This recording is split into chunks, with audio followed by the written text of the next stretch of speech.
Oh, there Hi, it is. Hey, how are you? I'm good.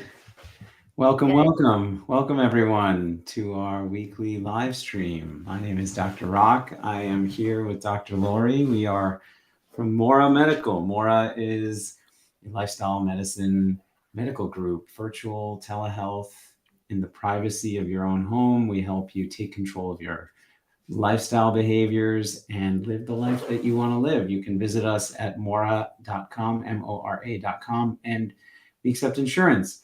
We also have a free masterclass for weight loss. We have a free masterclass for lifestyle medicine pillars and disease reversal. So you can check that out on our website.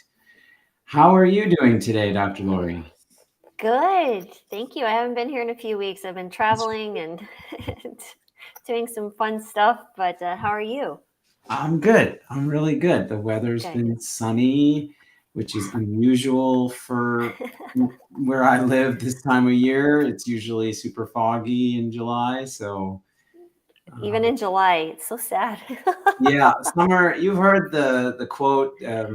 It's I don't think Mark Twain actually said it, but the coldest winter I ever spent was the summer I spent in San Francisco. So Oh my gosh, that's hilarious. but when it's 70 degrees and sunny here, unfortunately, that means like, you know, 15, 20 miles outside of here, it's usually over 100. So, Wow. yeah. Wow. Wow. So you're So paying your price somewhere. somewhere, yeah. So I sort of reflect on, I like this weather, and there's probably a lot of people who don't. Anyway, so I Oh, thought today because it's summer and you've been traveling. I know there's a lot of I think in general, summer is a great time to celebrate. There's graduations. Of course, there's always birthdays and weddings, but people like to have weddings in the summer. So I'm hearing from a lot of my patients, oh, I was doing really well, and then I went to two parties last weekend. I went to a barbecue last weekend. Yesterday was 4th of July, and I imagine there were a lot of get-togethers. So I thought we'd talk about navigating those just because it comes up so often. right. No, I think that's a very good point because, traveling for 2 weeks solid, different Mm, states, 5 different states that I was in over 2 weeks. Lots of different things occurring with your family or you're at a work conference. What do you eat in these different places, big cities, small spaces? Yeah, it's a lot to discuss. So I think it's a that's it. great, especially the 4th of July recently. So Hmm. yeah, I'm happy to talk about So that. yeah, let's start with the inevitable family get-togethers. And I start with family just because I feel like family, it's harder to say no. It's harder and there's more comfort in those relationships. So people are sort of crowding around you and telling you, like, oh, try that, or you can just eat that today. Now, why you're laughing. I've I've heard experienced that so many times. Oh, just one little bite. It's not going to hurt you. it's not gonna hurt. No, but then one bite leads to another, leads to That's it. That's it. So yeah, so I think first of all, it also speaks to where you are on your journey. yeah, I think and how ingrained these behaviors are, right? So I've right. seen this. I've seen some of the patients I work with. They are pretty new to like plant-based eating, and then the party season, the barbecues, they they will tell me they're like, oh, they've derailed me.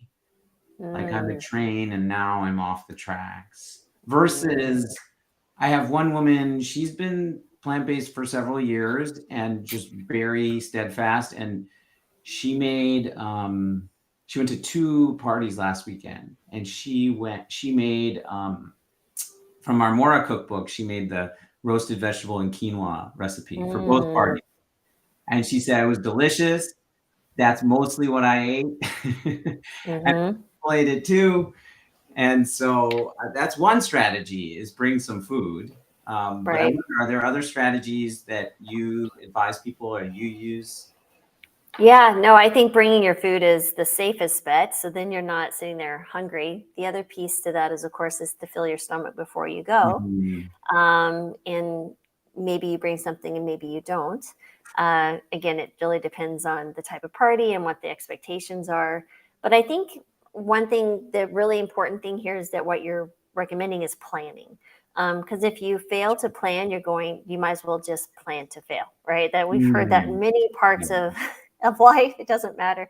But this is really important because there's so much tied to food and different celebrations or occasions that you might be in and expectations. And when you step outside the norm, either because you may even bring your own food and still have people have ask questions and kind of push you in a corner, is having a strategy of a few things you can say to remove yourself or Mm. deflect. Because some people feel okay and strong enough or confident enough to engage in educational opportunities with folks. Others do not. And I think either way is fine. For myself, I enjoy the challenge because it's just one more opportunity to speak to someone. I tend to be a little bit more, tell me why you won't be willing to do this or try this if they ask me specifically, or especially if Mhm. they're very more, because people will get defensive because if you're making healthier decisions, they look and reflect on their own decisions and Mhm. they see it as a judgment. Even though you're not providing any judgment, you're not giving judgment, they're going to see it as that because you're choosing a different path than you walked before. And it's a reflection upon themselves. It has nothing to do with you, but they think it does. Anyway, I would say is just having a few options. One would be, hey, I'm feeling better by doing this, or my doctor has prescribed this for me. I know it's crazy, but it's working for me. Because once you say something's working for you, one, there's going to be two things. One, they're going to say, oh, well, Mhm. that's cool and be satisfied. Or two, they're like, oh, tell me more. Or, well, I should say three. The other thing is, well, I've heard the keto diet works better for me. Like, well, then you can always come back to say, well, I'm glad that's working for someone or for you, but for me, I've chosen to follow this path because of my doctor's recommendations. And so I feel like that's an easy way out for a lot of people. Or they can even share their successes. I've lost this much weight. I've decreased this much medication. I'm sleeping better. My joints are feeling better. And just, again, walking away. Or, hey, we all need more fiber in our diet. You can always say something like that. Sure. Again, it's just a matter of where your comfort level is and just having a few things that you can say in response to whatever you think you're going to hear. And Mm. so once you do that, I think you can walk into any conversation or any celebration or event and feel pretty comfortable with your strategies. But again, I would either eat or bring food when it comes to your own stomach hunger pains. So Yeah, we have a question. I'll get to that in a second. But I had a patient who you're planning. I think you're right. It's all about planning your food, planning your responses, and some people, you're at a barbecue or a party and people are eating other food. You don't want to necessarily talk about why you don't eat that food because right. maybe it's going to make them feel bad, or maybe it's going to lead to divisiveness. So you can just plan to say, yeah, this works for me. This is what my doctor recommended. And I love that. Um, and we have a question. Let's see. Greg says, do you have to be 100% plant-based to work with Mora?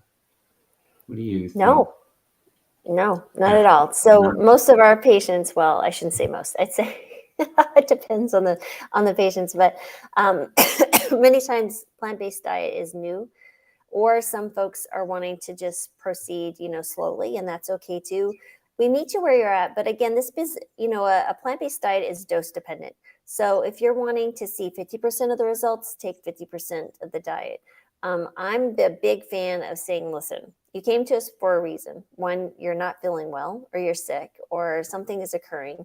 What you've been doing has not been working. So why wouldn't you try to go 100% plant-based as much as possible for a shorter period of time? Maybe don't commit it to yourself in your brain saying, oh, this is my lifelong decisions, but at least give yourself, 90 days to Mhm. really engage in 100%, because that short-term thinking will help you get through, I think, the most difficult transition phase, which is the very beginning, right? And so that gives you an opportunity to see, maybe medications being dropped. You're seeing weight loss. You'll see joint improvement, pain improvement, sleeping improvement, cholesterol's dropping. A lot of things will occur in 90 days on a whole food plant-based diet. Again, you don't have to be fully plant-based, but at the same time, I would ask you to be more open-minded to the potential of trying it for a shorter period of time. That's right. Yeah, Greg, it's like, don't count that out. You may not, in your head right now, that you think, oh, 100%, that seems really hard, or that seems like a punishment because I love the food I eat now. And that, I want you to imagine a future where you are eating a plant-based diet and loving the food that you are eating. You're not just loving it, you look forward to it, not just because it makes you feel better and improves your health, but because you love how it tastes and you love what it does for your life. And then it becomes effortless, right? And so to get there, I love what you're suggesting, Dr. Lori. I often suggest this. I say, maybe even just do 1 month where you go all in. I call it going Olympic, because what happens in that month is you learn how to make the food in a way that you're going to enjoy, that's convenient for you. And then your preferences change, your tastes change. I experienced this myself. I used to eat a lot of meat and everything. And after doing it for just 3 weeks, I signed up to do it for 3 weeks. At the end of that, I was like, whoa, I enjoy this way more than I thought I was going to enjoy this.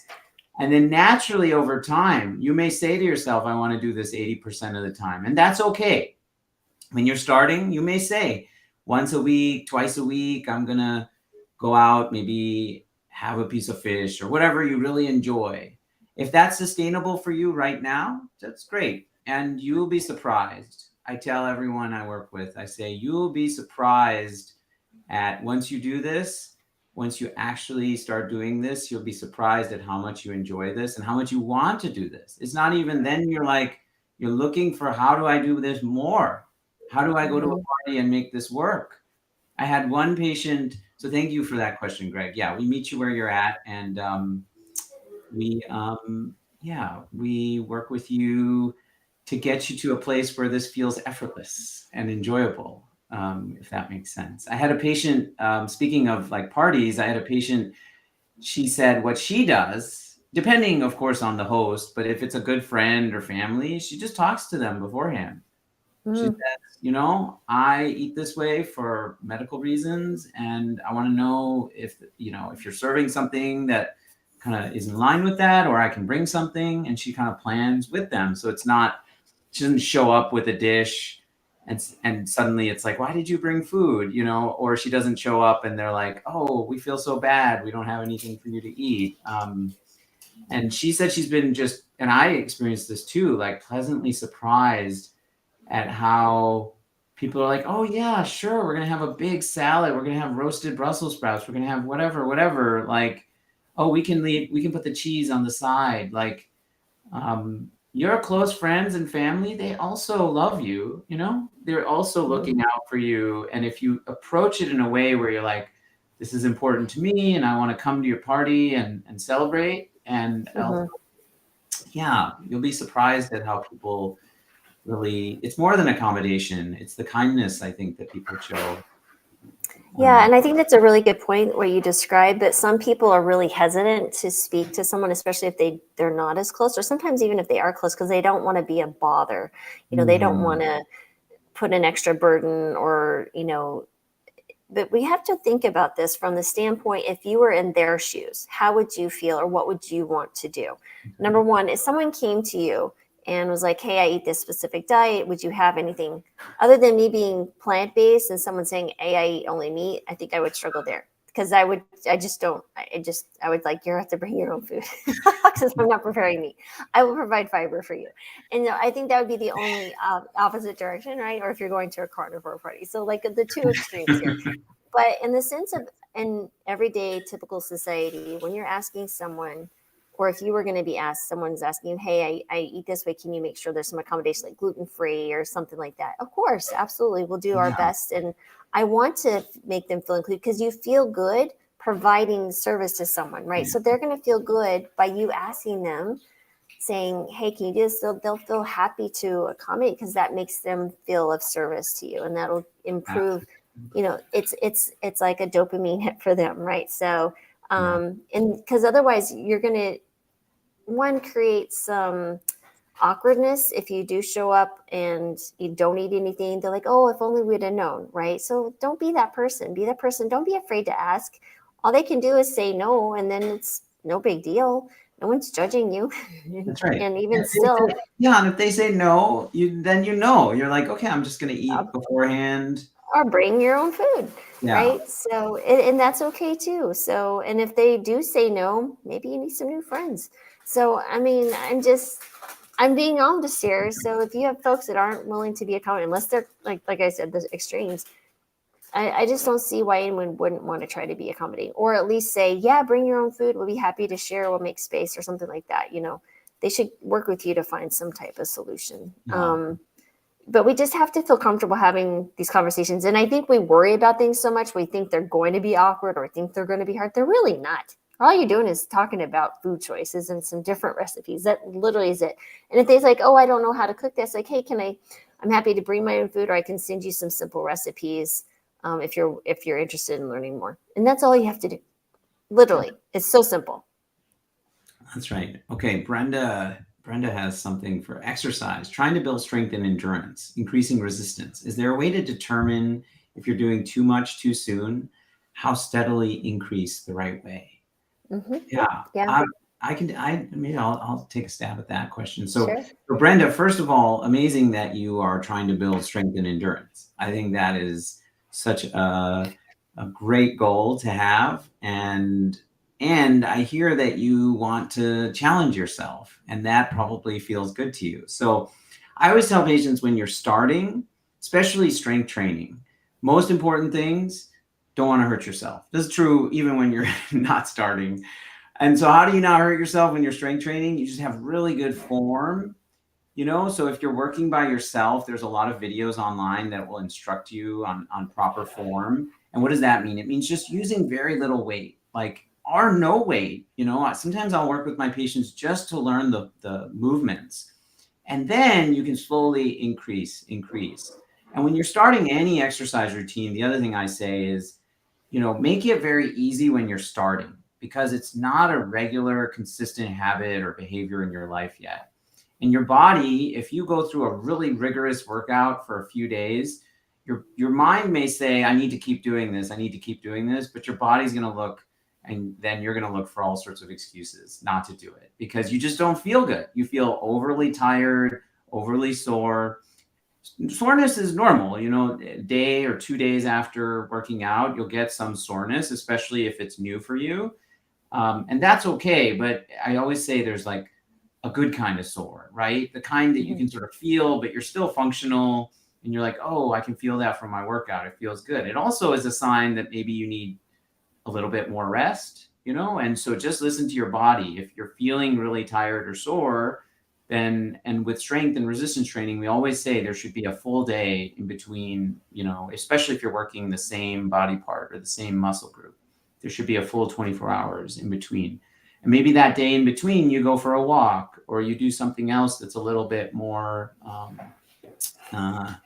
less intense, right? And then increasing, you asked, how do you steadily increase the right way? This is once you get a routine, you start to keep track. If you're doing strength training, you start to keep track of how many sets you're doing, how many repetitions you're doing, and how much weight you're using. Or if you're using resistance bands, what band size you used or color you used, because there's different thicknesses.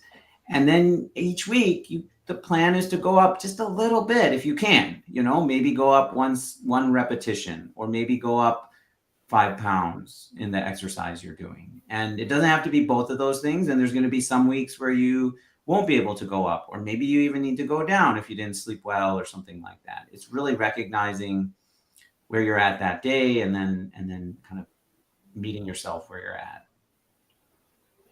So I echo everything you're saying, Rock. I think that's great. But there's also going to be some differences here between strength and endurance. So when you speak to endurance with strength training, or there's also hypertrophy of muscle, right? So you're looking at someone looking to build just the muscle, or also increasing strength or endurance. So, because if you're looking at endurance of muscles, that's going to be like a higher rep with a lower weight. Strength, you're going to need to increase, progressively increasing your actual weight that you're moving, and these can be lower reps. So let's say, for example, lunges. We'll just make it, or squats or whatever, something lower body, right? So it may be as simple as, like Rock said, you start out with no weights. It's simple lunges, and you're feeling sore. But then let's say that you can only do 10 one day, each rep. Let's say you do 3 sets of 10 reps, right? Of both sides, if you're doing lunges, and you're feeling okay in 24, 48 hours. You're not too sore. But let's say that you're so sore that you can hardly walk. We need to back down a little bit, right? So then you would know that that's too much, because you need to be functional. Because if you're exercising to failure each time, there is some evidence that might be viewed fruitful, but I would say it's more fruitful as you're in advanced weight resistant training. So we don't want to burn you out here. We're just trying to build the habit, and a habit where you can see progression. So you can monitor the soreness. That's what we call DOMS. It's a delayed onset of muscle soreness, right? So the piece here to keep a track of is how much is too much. So you really want to be able to function in the next 1 to 2 days and come back to the exercise, not too fatigued, as Rock was mentioning. But if you're feeling pretty good, you're sore, like you're like, ooh, feel it going up and down, sitting down, you might be a little sore. It gets better in 24 hours. That's normal. So then as you go, I would keep that up for at least maybe 3 to 4 weeks, right? So that you build some good endurance. As you start seeing it get easier, you can build up in your number of reps till you hit the max of your rep pieces, right? So most of the time it's anywhere between 8 to 12 to 15 reps per set in most strength training type programs. Once that feels comfortable, then you can look at, like, I'm hitting really comfortable at 15. Let's start increasing the weight. So now instead of just doing my body weight, I'm adding maybe 2-pound weights on each hand, right? And so I'm doing dumbbell lunges. If that's too much, you back off on the weight. Again, it's just progressing slowly, but it's that progressive overload that you're going to start building this strength. So it's just like if you were doing pull-ups. You do pull-ups with 5 bands. Okay, it gets easier. You do, enough as much as you can, right? And then you pull back to the next band. But you give yourself a period of 3 to 4 weeks. Sometimes they even say going out, 12 weeks. But I would say you can do this progressive addition with either reps or weight based on how you're feeling every month. And because by the end of 30 days, most of the time you're ready to do something increasing wise. And when you're first getting started, that form is super duper important. So if you're, like you said, the videos, or you could hire someone to teach you, or look in the mirror, watching yourself in the mirror, or setting up your camera and watching a video of yourself. That's another good way, because sometimes it's hard and awkward to look, because especially if you have to keep your, angle of your neck back or whatever. So there's just some additional ideas that might be very helpful for you in the beginning phases. That's right. Yeah. Okay. No, thanks for that. That is great advice.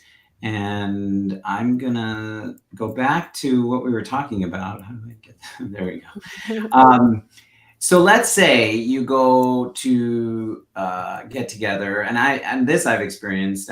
My patients have been telling me this too. And you're early in this journey of plant-based eating, and the reality is that the foods that you're trying not to eat, they're going to be all around you. And people, and there is sometimes pressure, or, this feeling that I need to accommodate. So-and-so made this, I want to try this. There is, I think, the addiction component, like these are often addictive foods. I had one woman in my group on Monday, she said, "What did I learn from that party? That I shouldn't stand by the potato chips." Because she was standing at near a table, and there were potatoes, and then people just kept coming up and talking to her, and they would grab some, and then she would grab some. And she said by the end of the party, she's like, "I had way too many potato chips. And if I could do it over, I would have stood on the other end of the room and there were no potato chips." But this speaks to proximity, right? And because we always say, clean it. The first thing you gotta do is clean that stuff out of your house, because if it's close, it's going to be easy. You're making the ability to do it, right? So it goes to behavior models, right? So the 3 things of any behavior are: 1, prompt, people eating the potato chips, the ability to, the chips are right there, and the motivation. to either, to eat them because those look good and you're hungry and everyone else is doing it. So you literally put all three things there, the behavior is going to happen. Yeah. So Yeah. you make it harder by being across the room. So even if someone comes to see you and they're eating the chips, you would have to break the conversation, go grab the chips and come back. So that makes it harder. So that's how you can navigate that. So it was a perfect opportunity for her to learn. I love that. Yeah.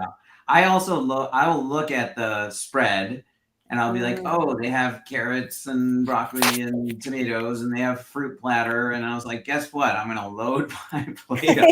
People look at me and they're like, is that what you're eating? I'm like, I love this. This is great. Hummus, bring it on. Like, what do you got? And so Yeah. it's not even Yeah. their meal per se, but it becomes my meal. Yeah, you know And what's so frustrating though, just on a funny note, is like when you go and you may be just a little bit late and people have already cleared out all the stuff that you can eat. You're like, those non-vegans ate all my vegan. right. So frustrating. And that's, that speaks to, you're like, to the host, you're like, see, Oh, people love this. You're really not listening to, no.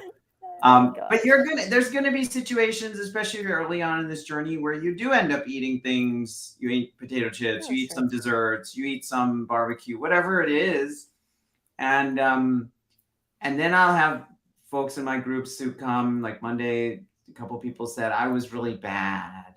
I was really bad. And so I take a pause there and I say, you're not bad, right? This Right. is when we start looking at some foods are good and some foods are bad. And then if I eat them, I'm bad. And so I said, you are a normal human being who was just like you said, Dr. Laura, you said like responding to the cue in your environment.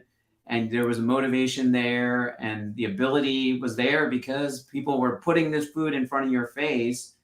And so just get one, showing yourself grace. And then two, it's like, okay, I had that meal. I had that party.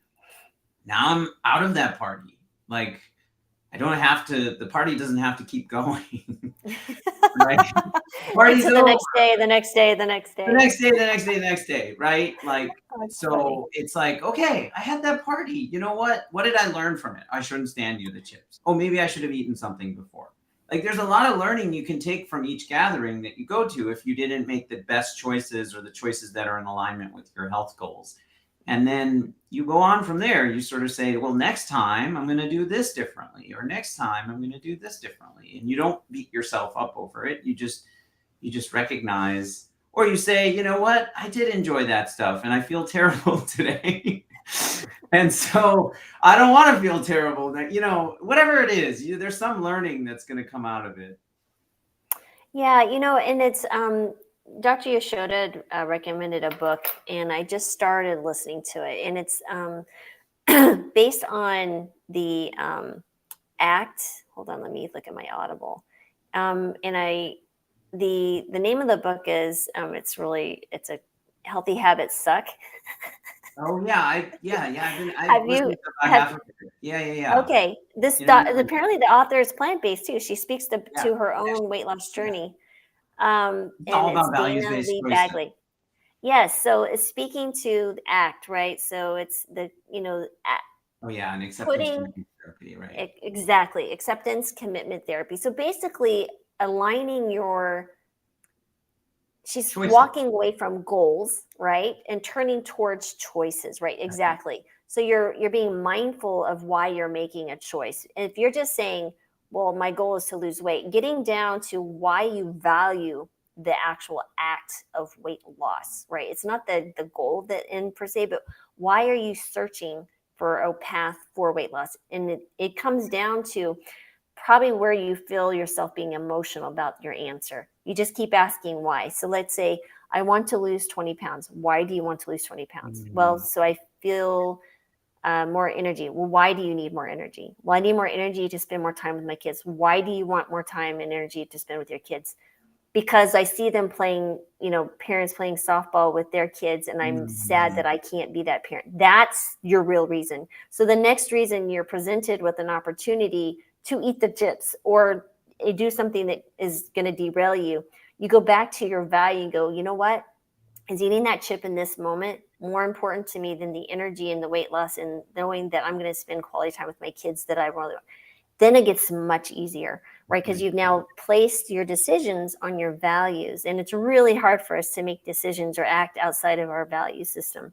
And when we do, we really struggle. And that usually, there's other things come with that. But anyway, it makes sense, right? Because as a parent, there is nothing more, in my opinion, there's nothing harder than being a parent and doing the hard task. You don't even think twice about it. Lack of sleep, frustration, working many hours, dealing with all sorts of things because you want to be a good parent because that's what you value. You value that child and that relationship. You do hard things all the time. We do because of the value. We get up in the morning and go to work because we value one, either the paycheck or the ability to provide. Again, it's value. So I really am getting into this along with the self-talk. You put those two things together, I'm freaking out. It's awesome. But anyway, Well, I think you're right, and I think in saying that, like, people can recognize then that maybe, no, not maybe, definitely one of their values is connection with their family or relatedness. And this is where sometimes they feel this conflict. They're like, well, I have my health values and I have this connection value.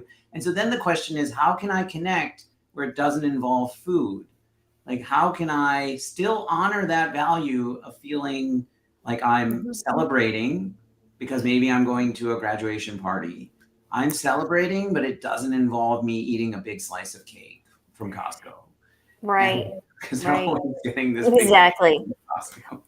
But there's something you said here about health, valuing health. I don't think people value health. I think they value your experience of health, right? So, because when you say the word health, when you say, oh, you're going to get lung cancer, or you have this, you have high blood pressure, or you have diabetes, like we've all had these conversations with patients who are literally stricken with severe chronic disease or are obviously suffering, right? But again, the sense of valuing health, yeah, they say they do, and I think on a high level we all say, yeah, we value health, but what does that look on a granular level? It's our daily decisions, right, that lead to showing and living.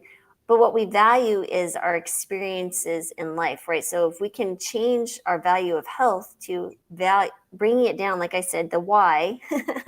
Why do we value our health? Well, why do you value your health? Well, because I want to have energy or whatever to spend time with family or to travel without pain or not to have Medicaid. Why do you want to travel without pain? Because I want to go to where my ancestors lived in Ireland and see this. And, because my mom used to tell me stories when I was young, whatever that is, that's why you value health. It's not because you value health. It's because you value the opportunity to go somewhere and experience something. So we really got to think about that piece. That's right. These are our bigger aspirations in life. These are the things but the word value is like, what do we value in our life? What's important to us, right? What's important to us? Well, how do we want to spend our time? And sometimes in getting at values, I ask people, what do you have conversations with about people? What do you, what do you, if you go to a book, this is a good question. If you go to a bookstore, and I know your answer is the same as mine. Which section do you go up to, right? So then you start to get it. What do you spend your money on? If you're at work, what is that your cubicle, right? Because people say to themselves, oh, I value my health, I value my family. But then in reality, like, do you value your health and your family? What are your choices actually reflecting on a regular basis? It's a super fascinating topic. We should actually talk about that specifically sometime. Debbie asks the question, can you talk about how to spice food without salt, which is my toxic addiction? Sure. Yeah. So I have so many culinary trained chef friends, right, that are plant-based, and many of them speak to its flavor profiles, right? So you have to look at foods and think about the flavoring. And I was like, so how does the everyday human that doesn't have the culinary training look to do that? And so one of my chef friends who trained in Austria is amazing, Chef Martin Oswald. He speaks to adding 2 to 3 times the amount of the other spices, right? If you're leaving out the salt.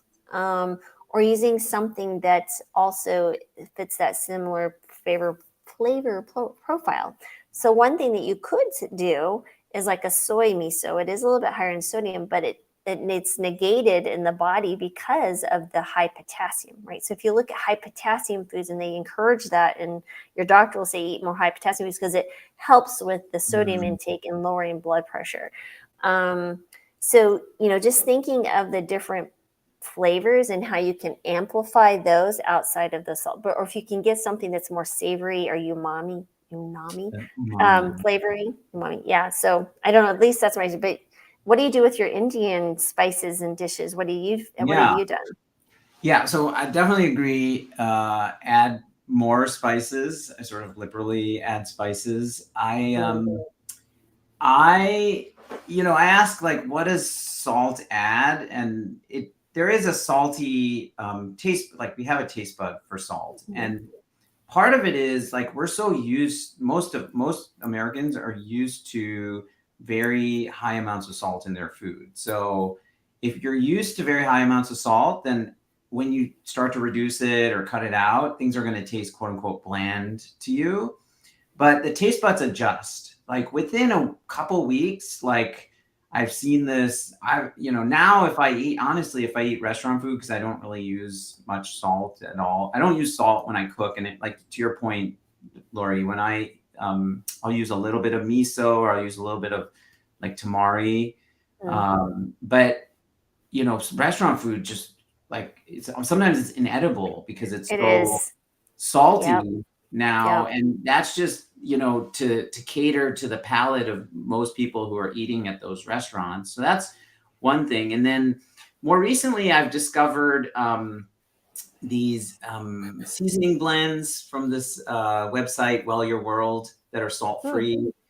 And he has one, they sell one called, I think it's called Stardust. And it tastes salty, but it's not. So you'll see salt substitutes. That's the other point, is, like, salt substitutes. Sometimes there are things like Mrs. Dash, which has, like, lemon peel and herbs and things like that. And then sometimes it's potassium chloride. So normal table salt is sodium chloride, but it'll be potassium chloride. And that has it has a salty taste, but it tastes different. So if you've never used it before, keep that in mind. It'll actually change the flavor profile a little bit. And if you have kidney disease, depending on the degree of kidney disease, you need to be careful about the amount of potassium you use. So it's not necessarily recommended for everyone, but that's an option. But he has these salt substitutes that don't have potassium chloride. There's one called Stardust, and it's got, just like you said, it's got nutritional yeast, and it's got other things that kind of give it a little bitterness. It tastes a little salt, like, it tastes salty, but it has no salt in it. I don't know. So there are things like that too. And nutritional yeast is another great source of umami, like you mentioned.